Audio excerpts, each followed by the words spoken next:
শুধু July August হত্যাকাণ্ড নয়, বিগত 15 বছরের সব গুম খুনের বিচার অন্তর্বর্তী সরকারের করতে হবে এমন হুঁশিয়ারি দিয়ে মানবাধিকার সংগঠনগুলো ডিজিএফআই ও র্যাবকে বিলুপ্ত করার দাবি জানান। বিকেলে জাতীয় প্রেসক্লাবে মায়ের ডাক সংগঠনের আয়োজনের সংবাদ সম্মেলনে এসব দাবি উঠে আসে। সাকিবুর রহমানের রিপোর্টে বিস্তারিত।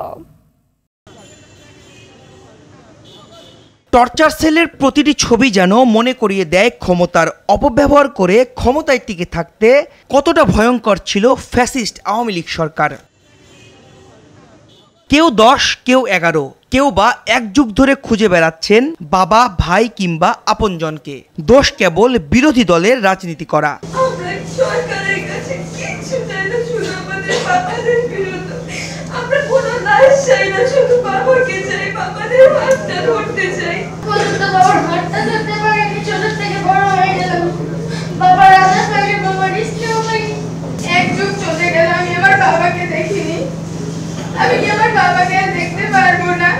ফিরে আসা ভুক্তভোগীদের দাবি, ছবির থেকেও বহুগুণ ভয়ঙ্কর ছিল টর্চার সেল।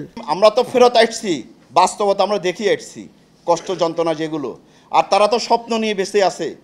তো আমরা যাই এর সুষ্ঠু তদন্তের মাধ্যমে এর বিচার হোক। শেখ হাসিনাকে ফেরানোর ব্যাপারে ভারতের জনগণকেও কথা বলতে হবে বলে মনে করছেন মানবাধিকার কর্মীরা। সঙ্গে এসব অপরাধ কেবল জুলাই আগস্ট মাসে সংঘটিত হয়নি, সেটা মাথায় রেখে বর্তমান সরকারকে কাজ করার আহ্বান তাদের। পাবলিকের কাছ থেকে একটা দাবি আসতে হবে। এই মুহূর্তে আপনারা কি মনে করেন?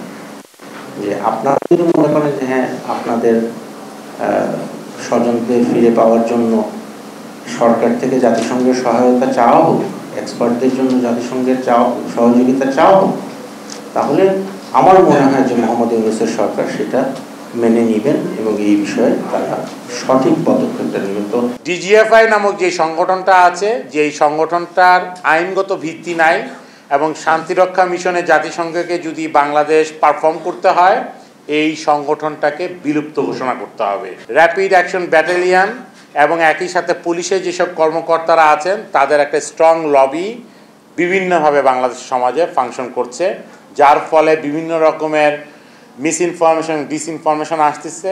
সার্টেন কোয়ার্টার অফ ভিকটিমদেরকে কন্টিনিউয়াসলি এক্সক্লুডেড করা হচ্ছে। এদিকে গুম, গণহত্যা ও আয়নাঘরের নৃশংসতায় জড়িতদের দ্রুত বিচারের দাবিতে বিক্ষোভ করে এবি পার্টি। গত 16টা বছর ধরে শেখ মুজিবের কন্যা বাংলাদেশে যেই গণহত্যার রাজনীতি শুরু করেছে, মানুষ খুনের রাজনীতি শুরু করেছিল, এই খুনের রাজনীতির একটা প্রকাশ্য দলিল এখন 2025 সালে এসে বাংলাদেশের মানুষকে সিদ্ধান্ত নিতে হবে আগামী দিনের বাংলাদেশে কি আপনারা হিটলারকে ফিরে পেতে চান কিনা। নতুন বাংলাদেশে কি দেখতে চায় তার সিদ্ধান্ত এদেশের মানুষকে নেয়ার আহ্বান দলটির।